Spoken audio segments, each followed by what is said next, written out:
Kompally బొల్లారంలో 56 లక్షలకే gated కమ్యూనిటీలో 2 BHK flat. Just call. నమస్తే, welcome to మనం టీవీ. నేను మీ ప్రియాంకరం. సుప్రీం కోర్టు లడ్డు వివాదానికి సంబంధించి విచారణ జరిపింది. అయితే 3వ తారీఖుకి లడ్డు విచారణ వాయిదా వేసినప్పటికీ కూడా ప్రభుత్వాన్ని ప్రశ్నిస్తూ కొన్ని ప్రశ్నల వర్షం కురిపించింది.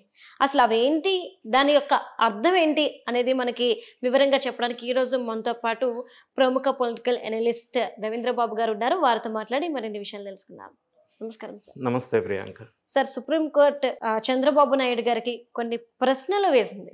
అంటే వివాదం ఎందుకు సిట్ విచారణ జరుగుతున్నప్పటికీ కూడాను సిట్ విచారణకు ఆదేశించడానికి ముందే 2-3 రోజుల ముందే మీరు ఎందుకు ప్రజలకు చెప్పారు అని ఇలాగా ఒక 6 ప్రశ్నలు అనేవి చంద్రబాబు నాయుడు గారికి అంటే ఈ ప్రభుత్వానికి వేయడం జరిగింది. అసలేంటి వాటి యొక్క అర్థం, ఎలా అర్థం చేసుకోవాలి, ఎందుకు ఈ రోజు ఈ క్వశ్చన్ వచ్చింది అంటే గనక బయట ప్రచారం విచిత్రంగా ఉంది. అంటే సిట్ విచారణ ఆపేమని కోర్టు మొట్టికాయలు విధించిందని, ఆదేశించిందని, సిట్ విచారణ ఎందుకు, అసలు మీరే అబద్ధాలు చెప్తున్నారంటూ సుప్రీంకోర్టు ప్రభుత్వాన్ని తిట్టింది అని, ఇలా వింత వింత ప్రచారాలన్నీ కూడాను ప్రస్తుతం మన ముందున్నాయి. ఈ నేపథ్యంలో అసలు హైకోర్టు కామెంట్స్ ఏంటి, వాటిని ఏ విధంగా మనం తీసుకోవాలి అనే విషయాన్ని కొంచెం చెప్పండి. ప్రియాంక, ఆంధ్రప్రదేశ్ లడ్డు వివాదం ఏదైతే ఉందో ఇప్పుడు సుప్రీంకోర్టులో నిన్న జరిగిన వాదోపవాదాల సందర్భంగా సుప్రీంకోర్టు కొన్ని ప్రశ్నలని వాళ్ళ అబ్జర్వేషన్స్ని బయట పెట్టారు. చాలామంది మీరు అన్నట్టుగా సుప్రీంకోర్టు జడ్జిమెంట్ ఇచ్చింది, లేకపోతే అది ఒక పార్టీకి ఫేవర్గా ఇచ్చింది, ఇంకో పార్టీకి అగెనెస్ట్గా ఇచ్చింది, ఇటువంటి ప్రచారం జరుగుతున్న నేపథ్యంలో వాస్తవాలని ప్రజలకి తెలియజే ప్రయత్నం చేద్దాం తక్కువ టైంలో. సో సుప్రీంకోర్టు ఏదైతే వ్యాఖ్యలు చేసిందో ఆ వ్యాఖ్యల్ని ఏ ఒక్క వ్యక్తి కానీ, సమాజంలో ఏ పౌరుడు కానీ ఏది కూడా ఆ సుప్రీంకోర్టు జడ్జిలకి వ్యతిరేకంగా ఆపాదించకూడదు. కాబట్టి మనం ఇప్పుడు సుప్రీంకోర్టు జడ్జిలకు కానీ వాళ్ళు చేసిన కామెంట్స్ కానీ ఏ విధమైన చెడుని ఆపాదించకుండా వాళ్ళు చేసిన కామెంట్స్ ఏంటి, దానికి మన ఒపీనియన్ ఏంటి, వ్యక్తిగతమైన అభిప్రాయాలని మనం చెప్పి జనానికి తెలియజేసే ప్రయత్నం మాత్రమే చేద్దాం. ఇందులో ఏ ఒక్కరిని ఆపాదించే ప్రయత్నం చేయకూడదు. కాబట్టి సో డిస్కషన్ స్టార్ట్ చేసే ముందు చాలామంది ఈ జడ్జెస్ కానీ లేకపోతే న్యాయ సంబంధిత వర్గానికి సంబంధించిన వాళ్ళు మొదలు 2 కామెంట్స్ చేస్తున్నారు. అది వివరణ చెప్పి దాని తర్వాత ఆ కామెంట్స్ ఏంటి సుప్రీంకోర్టు అనేది విశ్లేషణకి వెళ్దాం. ఒకటేమంటున్నారంటే, జనరల్గా ఏదైనా కేసు ఇష్యూ ఉన్నప్పుడు అది ఏదన్నా ప్రజలకి సంబంధించిన ప్రాథమిక హక్కులు భంగం అయితే, లేదా సామాజికంగా పెద్ద ఇబ్బందికరమైన పరిస్థితుల్లో రాజ్యాంగ వ్యతిరేక కార్యక్రమాలు జరిగినప్పుడు చిన్న కోర్టు, హైకోర్టు కాదని సుప్రీంకోర్టుకి వెళ్తారు. జనరల్గా హైకోర్టుకి వెళ్తారు. ఈ విషయంలో, లడ్డు విషయంలో హైకోర్టుకి వెళ్ళకుండా సుప్రీంకోర్టుని ఆశ్రయించవలసిన అవసరం ఏంటి? ఒకవేళ కొన్ని సందర్భాల్లో ఇటువంటి విషయాల్లో సుప్రీంకోర్టుని ఆశ్రయించినప్పుడు వాళ్ళు జనరల్గా హైకోర్టుకి వెళ్ళండి, అక్కడ అయిన తర్వాత ఇక్కడికి రండి అని చెప్తారు. సరే, ఈ విషయంలో డైరెక్ట్గా సుప్రీంకోర్టు టేకప్ చేసింది. కొన్ని చర్చలు జరిగినాయి, నిన్న కొన్ని కామెంట్స్ చేశారు. అదొక పాయింట్. రెండో పాయింట్, నిన్న డైరెక్ట్గా టీవీ ఛానల్లో రిటైర్డ్ జడ్జి రామకృష్ణ, అతని పేరు, ఆయన ఒక టీవీ ఛానల్లో ఇంటర్వ్యూ ఇచ్చి ఒక అలిగేషన్ పాయింట్అవుట్ చేశాడు. ఆయన చెప్పిన మాటలను నేను ఇక్కడ పునరుద్ఘాటిస్తాను, ఇది నా మాట కాదు. ఆయన ఏమంటారంటే, ఆయన చేసిన కామెంట్ నేను జడ్జిలకు ఆపాదించట్లేదు ఎవరికి. ఆయన చెప్పిన కామెంట్ ఏమంటారంటే, ఎవరైతే జడ్జెస్ నిన్న బెంచ్ ఉందో అందులో గవాయి ఒకడు, విశ్వనాథన్ గారు అని ఒకరున్నారు, వాళ్ళిద్దరూ కలిసి కామెంట్ చేశారు. సో దానికి విశ్వనాథన్ గారికి గతంలో ఆంధ్రప్రదేశ్ గవర్నమెంట్ని పరిపాలించిన వైఎస్ఆర్ కాంగ్రెస్ పార్టీకి 2013 నుంచి అవినాభావ సంబంధం ఉంది. జగన్ రెడ్డి గారు సిబిఐ, ఈడీ కేసెస్లో ఈయనే వాదించారు. తర్వాత సబ్సిక్వెంట్గా 2022 వరకు వాళ్ళతో ఈయనకి సంబంధ బాంధవ్యాలు, ఆ కేసులన్నీ ఈయన వాదించారు. అది ఇంగ్లీష్ మీడియం స్కూల్స్ విషయం కానీ, ఆయన సిబిసిఐడి కేసు బెయిల్ విషయం కానీ, ఇవన్నీ వాదించి ఆయనకి సపోర్ట్ చేసిన సందర్భంలో సబ్సిక్వెంట్గా ఆయన సుప్రీంకోర్టులో జడ్జి అయిన సందర్భంలో ఈ కేసు ఆయన దృష్టికి వచ్చినప్పుడు ఆయన అంటే పద్ధతిగా సాంప్రదాయబద్ధంగా నాట్ బిఫోర్ మీ అని కొన్ని సందర్భాల్లో జడ్జెస్ అన్నట్టుగా అని పక్కకి వెళ్ళుంటే బాగుండేది అని ఒకటి వ్యాఖ్యానించారు. దీనికి ఉదాహరణంగా రిటైర్డ్ జడ్జి రామకృష్ణ గారు చెప్తూ ఏమంటారంటే, గతంలో స్కిల్ డెవలప్మెంట్ కేసులో చంద్రబాబు నాయుడు గారికి విచారణ కేసు కోర్టుకు వెళ్ళినప్పుడు అందులో జడ్జెస్గా అప్పట్లో ఉన్న పులివెందుల అనే ప్రాంతానికి సంబంధించిన ఒక వ్యక్తి, ఈయన చంద్రబాబు నాయుడు గారితో తెలుసు నాకు బాగా, కాబట్టి నేను ఈ కేసు టేకప్ చేయను, నాట్ బిఫోర్ మీ అని అన్నారు. ఆ విధంగా ఈయన అని ఉంటే బాగుండేదని కొన్ని కామెంట్స్ రిటైర్డ్ జడ్జి రామకృష్ణ గారు ప్రస్తావించడం జరిగింది. ఏదేమైనా అది పక్కన పెడదాం. అది విషయాలు మనం డీటెయిల్లోకి వెళ్ళదలుచుకోవాలి, విమర్శించదలుచుకోలేదు. ఇక సుప్రీంకోర్టు కామెంట్ చేసింది కొన్ని, ఈ కామెంట్స్ని వాళ్ళు పాస్ చేశారు. దానికి మాత్రమే మనం ఏమేం కామెంట్ చేసింది, మన లాజికల్ అనాలిసిస్ ఏంటనేది చేద్దాం. ఇక్కడ 2 అంశాలు. ఏ కామెంట్ చేసినా కోర్టులో మనకి అది నిరూపించాలంటే ఎవిడెన్స్ బేస్డ్ లీగల్ పాయింట్ లీగల్గా ప్రూవ్ చేయాలి. కానీ మనం ఏమంటామంటే ఇప్పుడు జస్ట్ లాజికల్గా ఆ పాయింట్స్కి వివరణ ఇచ్చే ప్రయత్నం చేద్దాం జనాల అవగాహన కోసం. సో ఫస్ట్ వాళ్ళు ఏమన్నారంటే, సుప్రీంకోర్టు నిన్న చేసిన కామెంట్లో, at least the gods should be kept away from politics. అంటే దేవుని మీద రాజకీయం చేయకుండా ఉండాలా కనీసం అని అన్నారు. అంటే దేవుని మీద రాజకీయం ఇక్కడ ఈ పర్టికులర్ ఇష్యూలో, ఈ పర్టికులర్ తెలుగుదేశం పార్టీకి సంబంధించిన ఎన్డీఏ కూటమి దేవుని మీద రాజకీయాలు చేయలేదు అని నేను అభిప్రాయపడుతున్నా.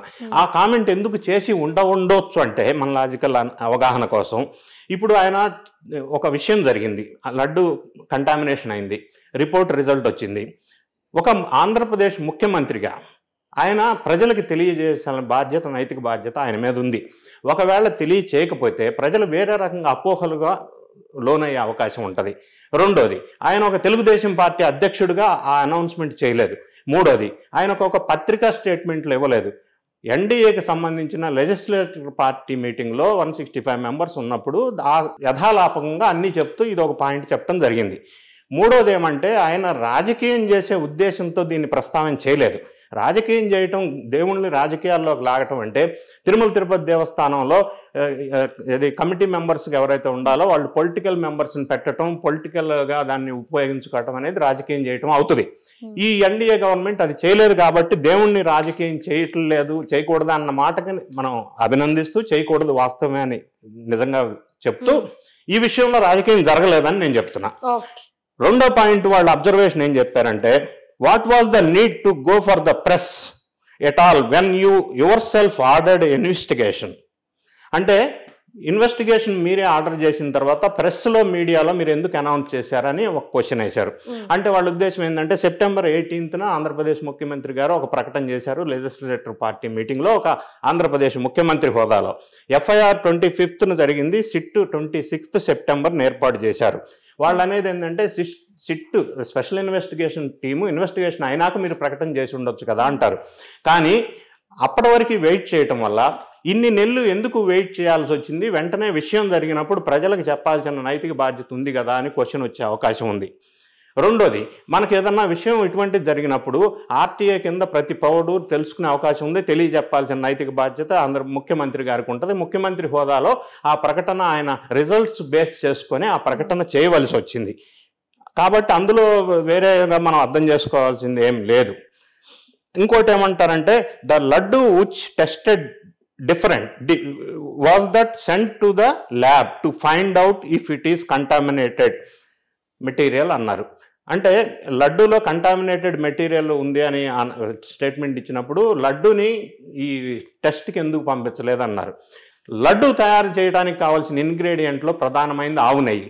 ఆవు నెయ్యి కంటామినేషన్ జరిగిందని మనకి వాళ్ళకి వచ్చిన ప్రాథమిక సమాచారం ఇన్వెస్టిగేషన్లో తేలింది కాబట్టి ఆ సమాచారాన్ని టెస్ట్ రిపోర్ట్ ద్వారా వచ్చింది కాబట్టి లడ్డూని పంపించాల్సిన అవసరం లేదు. దానికి ప్రధానంగా కావాల్సింది నెయ్యి కాబట్టి నెయ్యి కంటామినేషన్ అయిందని కన్ఫామ్ అయింది కాబట్టి నెయ్యి కంటామినేషన్ అయినప్పుడు లడ్డు కంటామినేషన్ అవుతుంది కదా అనేది లాజిక్.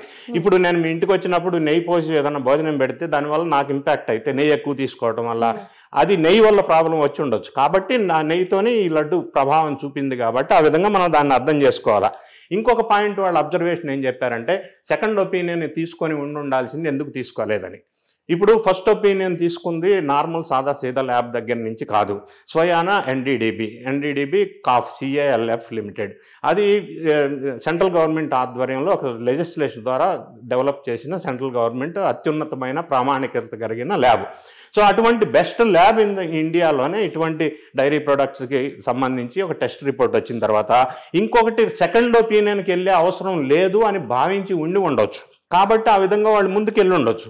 దాన్ని ఆ విధంగా మనం లాజికల్గా అర్థం చేసుకోవాల్సి ఉంటుంది.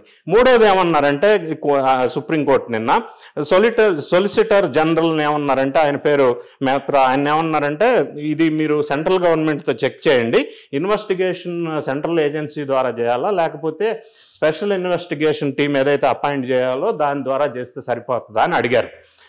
సో ఆ విధంగా అడగటం వల్ల ఇది సఫిషియెంటా కాదా అని వాళ్ళు అడిగి చెప్పమన్నారు. అందులో పెద్ద ఇబ్బందికరమైన కామెంట్ ఏం లేదు. ఇంకోటి ఏమన్నారంటే ప్రైమా ఫేసి ఈ లడ్డు వల్లే అడల్ట్రేషన్ జరిగిందని ఎవిడెన్స్ లేదు కదా అన్నారు. లడ్డు వల్ల అడల్ట్రేషన్ జరిగిందని ఎవిడెన్స్ ఉంది. ఎందుకంటే వీళ్ళు 6th జూలై 12th జూలైలో 2 ట్యాంకులు 4 ట్యాంకులు వెనక్కి పంపించారు. ఇంకా అంతకుముందు వచ్చి 4 ట్యాంకులు ఆల్రెడీ యూజ్ చేశారు. కాబట్టి ఆ 4 ట్యాంకులు యూజ్ చేయడం వల్ల కంటామినేషన్ జరిగింది కాబట్టి నెయ్యి వల్ల కంటామినేషన్ జరిగిందని మనం చెప్పుకోవచ్చు. తర్వాత 2 months తర్వాత ఎందుకు స్టేట్మెంట్ ఇది ఇవ్వాల్సి వచ్చింది, ముందుగా ఇవ్వచ్చు కదా అంటారు. 2 months దాకా ఆగకుండా రిపోర్ట్ రాగానే జనంలో ఆందోళన కలిగించకుండా ఈ 2 months టైం ఎందుకు తీసుకున్నారంటే, ముందు ఇన్వెస్టిగేషన్ రిపోర్ట్ వచ్చిన తర్వాత ఫస్ట్ కంటామినేషన్ నెయ్యిలో జరిగిందని తెలిసిన తర్వాత ఆ నెయ్యిని కంటామినేటెడ్ నెయ్యిని స్టాప్ చేసి కొత్త కాంట్రాక్టర్స్కి మళ్ళీ నెయ్యి పునరుద్ధిగా ఇచ్చేసి ఆర్డర్ ఇచ్చేసి మళ్ళీ వాళ్ళ చేత రీస్టార్ట్ చేయించి లడ్డూలో క్వాలిటీ మళ్ళీ పెంచి ఇవన్నీ సెటరేట్ చేసిన తర్వాత ఇన్వెస్టిగేషన్ ఆర్డర్ చేసిన తర్వాత 2 నెలలు టైం తీసుకొని వీళ్ళు మళ్ళీ అనౌన్స్మెంట్ పబ్లిక్ ప్యానిక్ కాకుండా అనౌన్స్మెంట్ చేయడం జరిగింది. సో ఇవన్నీ పాయింట్స్ వాళ్ళ అబ్జర్వేషన్స్లో ఈ లాజిక్ మనకు ఉన్నప్పటికీ లీగల్గా ప్రూవ్ చేయాల్సిన బాధ్యత ఉంటుంది. అయినప్పటికీ నేనేమంటానంటే my suggestion to the government కానీ కోర్టు కానీ నేనేమంటానంటే ఇవన్నీ జరగకుండా ఉండాలంటే ఈ ఇన్వెస్టిగేషన్తో పాటు స్పెషల్ ఎక్స్పర్ట్స్ టీంతో దీన్ని ఇన్వెస్టిగేషన్ చేసినట్టయితే మంచిగా ఉంటుందామని నేను అభిప్రాయపడుతున్నా. ఎందుకంటే council for scientific and industrial research అని CSIRతో కానీ, లేదా Indian institute of chemical technology కానీ, లేదా IIM Indian institute of advance మేనేజ్మెంట్తో కానీ, లేదా NDDB వీటి అన్నిటితో కూడిన ఒక ఎక్స్పర్ట్స్ కమిటీని వేసి ఆ కమిటీ ద్వారా దీన్ని నిజానిజాలు తేల్చి కల్తీ ఎట్లా జరిగింది, ఎందుకు జరిగింది అనేది బయటికి తీయాల్సిన అవసరం ఉంది. తర్వాత సిట్ రిపోర్ట్ వచ్చిన తర్వాత అనౌన్స్ చేయొచ్చు కదా అని అంటే, సిట్ రిపోర్ట్ అనేది అడల్టరేషన్ జరిగిందా లేదా అనే దానికి కాదు. అడల్టరేషన్ జరిగిందని ప్రాథమిక సమాచారం ఉంది కాబట్టి దాన్ని బేస్ చేసుకొని దానికి బాధ్యులు ఎవరు, ఎట్లా జరిగింది, ఎందుకు జరిగింది అనేది ఇన్వెస్టిగేషన్ చేయడానికి సిట్ వేయటం జరిగింది. సో ఇవన్నీ అంశాల ద్వారా ఎక్స్పర్ట్ కమిటీ ద్వారా కూడా రిపోర్టు మళ్ళీ తెప్పించి ఇన్వెస్టిగేషన్ చేయొచ్చు. ఏదేమైనా ఆ కామెంట్స్ మీద మనం ఏ న్యాయస్థానానికి మనం ఏం ఆపాదించట్లేదు, కానీ ఈ పాయింట్స్కి విశ్లేషణ ఈ విధంగా అర్థం చేసుకోవాల్సిన అవసరం ఉంటుందని నా అభిప్రాయం. Okay, right. Thank you so much. Thank you.